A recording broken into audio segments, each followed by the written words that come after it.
Bonjour, je m'appelle Brigitte Darling. Je ne suis pas connue du public. Pourtant, je souhaite me rallier aux côtés d'Éric Cantona lorsque, voici quelques semaines, il nous a suggéré de retirer notre argent de la banque.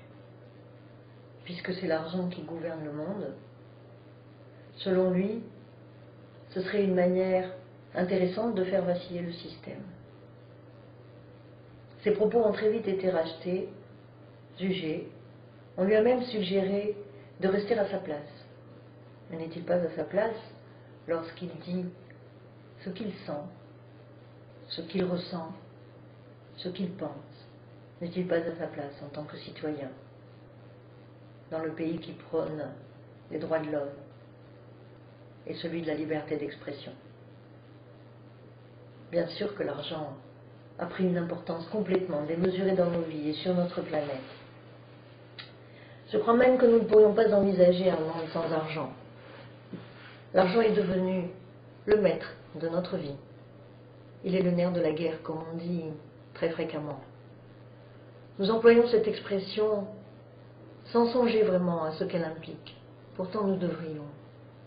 Presque tous nos besoins de base sont liés à l'argent. Se nourrir, se vêtir, se loger. Le nerf de la guerre. Telle est la guerre que nous menons. Et pour certains, elle est quotidienne. Mais avons-nous envie de continuer d'alimenter cette guerre? Avons-nous envie, chaque jour, d'être le soldat, l'instrument de cet enfer dans lequel nous nous sommes enfermés, et grâce à qui le monde fonctionne? Grâce ou à cause? Tout tourne autour de l'argent. Combien ça coûte? Combien tu me donnes? Combien je vaux? Ne sommes-nous pas en bout de course? Le système dans lequel nous vivons est à bout de souffle. Et l'argent est son aliment de base. Nous tuons pour avoir de l'argent. Il est en apparence la cause de la plupart des violences sur notre planète. Nous parlons de crise mondiale. Mais quel visage prend-elle pour chacun d'entre nous? Pour nous, en tant qu'individus, à quoi cela se résume? Si ce n'est que tout est en augmentation et que notre pouvoir de consommation est réduit. Ici, je voudrais faire une petite parenthèse. La plupart d'entre nous, si nous écoutons notre cœur, souhaitons vivre en paix et que cette paix se répande à travers la planète. Mais que sommes-nous prêts à faire pour cela? Et que faisons-nous concrètement dans nos vies en tant qu'individus? Je ne crois pas que nous puissions nous contenter de phrases toutes faites que j'entends depuis que je suis née, du genre « et oui, c'est ainsi, et que peut-on faire ?» Nous pouvons faire. Nous pouvons faire en accomplissant notre rôle de citoyen. Nous devons nous responsabiliser en tant que citoyens du monde, parce que nous sommes tous concernés. La pauvreté, comme je le disais tout à l'heure, implique une consommation de survie réduite à la satisfaction des besoins de base, se loger, se nourrir et se vêtir.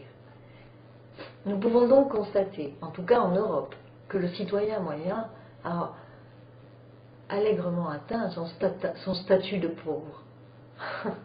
Alors n'est-il pas temps maintenant de pratiquer la sagesse du pauvre? Partageons ce que nous avons, parce qu'ainsi, nous deviendrons riches. Commençons à nous alimenter de la vraie nourriture, de celle qui nourrit notre esprit, notre âme. Sachons écouter nos cœurs. Arrêtons de combler nos manques par de la mauvaise nourriture.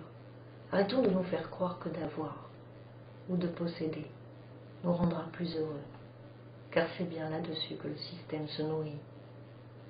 Commençons à nous tendre la main, une main ferme, déterminée, une main confiante. Commençons à le faire pour nous-mêmes. Devenons sincères, honnêtes, regardons-nous en face, allégeons nos cœurs de la tristesse, de l'aigreur, de la détresse, de la peur qui les envahisse. Communiquons avec nos conjoints, nos enfants, nos parents, nos voisins, les inconnus même que nous croisons dans la rue. Parlons-nous d'amour, parce que notre richesse est là. Nous sommes riches, et nous ne le savons pas. Que pouvons-nous faire? Créons, organisons des systèmes de tontine à l'égal de nos frères africains. C'est une façon de réunir l'épargne de tous au profit de chacun. C'est un système qui est vieux comme le monde, qui fonctionne parfaitement, parce qu'ici, L'argent trouve sa juste place, si tant est qu'il en ait une. Il trouve sa juste place dans le sens qu'il circule, tout simplement. Cela fonctionne lorsque les personnes sont honnêtes et solidaires. Que pouvons-nous faire? Être vigilants à consommer un minimum, par défaut pour certains, par choix et solidarité pour d'autres. Invitons gentiment les êtres qui détiennent le pouvoir, que nous leur accordons, à devenir un peu plus hommes et un peu moins hommes de pouvoir. Que peut-on faire? Cessons de voter. Je ne parle pas de bulletin blanc ou de vote par défaut, je dis bien cessons de voter, ne votons plus. Je sais bien que les générations passées se sont battues pour obtenir ce droit. Pourtant, aujourd'hui, si nous souhaitons être entendus réellement, nous devons l'exprimer clairement et pacifiquement. C'est ensemble que nous pouvons œuvrer à un monde meilleur, à faire de notre terre une terre d'accueil. C'est maintenant. Vous verrez que les idées nouvelles viendront, simplement parce que nous sommes créatifs, surtout quand il s'agit d'améliorer nos vies en leur donnant du sens, de la cohérence. Alors que peut-on faire? Réunissons-nous pour trouver des solutions, chacun dans nos régions, nos villes, nos villages, nos quartiers. Commençons à partager nos idées en vue d'un meilleur enseignement pour nos enfants, un système de santé plus responsable pour nous et plus chaleureux aussi. Tout reste à faire. Où que nous regardions, où que nous posions nos yeux, rien ne va, tout reste à faire. Réunissons-nous chacun avec nos compétences. Contribuons à changer le monde. C'est maintenant. Et cela doit rester pacifique. Être heureux ne dépend pas de l'argent. Être heureux dépend de notre réalisation personnelle. Et celle-ci découle, de l'estime que nous avons de nous-mêmes. Ensuite, nous pouvons partager cela avec les autres. Et c'est ainsi que nous devenons un être social. Ce processus peut prendre toute une vie où il peut complètement nous échapper. Et si c'est le cas, nous devenons seulement réactifs à notre environnement, sans pouvoir pour autant devenir le maître de notre vie et agir pour notre bien et celui de tous. Alors que pouvons-nous faire? Nous pouvons faire. J'invite chacun à regarder au fond de lui pour savoir ce qui est important pour lui. Nous n'avons plus le temps de nous faire croire que nous souffrons. La souffrance qui nous habite est seulement celle qui nous montre que nous ne sommes pas adaptés à ce monde. Voilà pourquoi il faut le changer, sans aucune arme de destruction massive, pas plus contre nous, que contre un ennemi potentiel, imaginaire. Le racisme, par exemple, fonde ses racines dans notre peur de manquer, et la discrimination dans la peur de la différence. Mais nous n'en sommes plus là, n'est-ce pas? Qu'attendons-nous? Un leader, un héros? Aujourd'hui, nous ne pouvons pas fonder nos espoirs sur un seul homme. Serait-il un Gandhi, un Nelson Mandela, un Martin Luther King, un Zorro ou un Robin des Bois?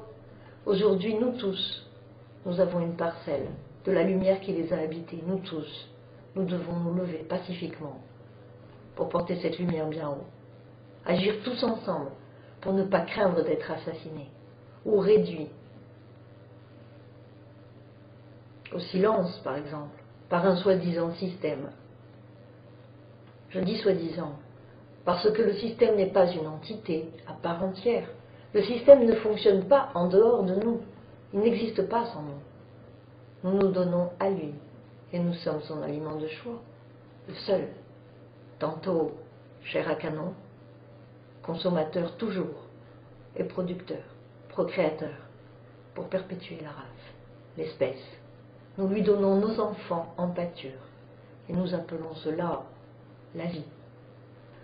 Alors vous voyez bien qu'il n'est plus temps de se battre, entrer en violence, user de violence, cela c'est déjà fait.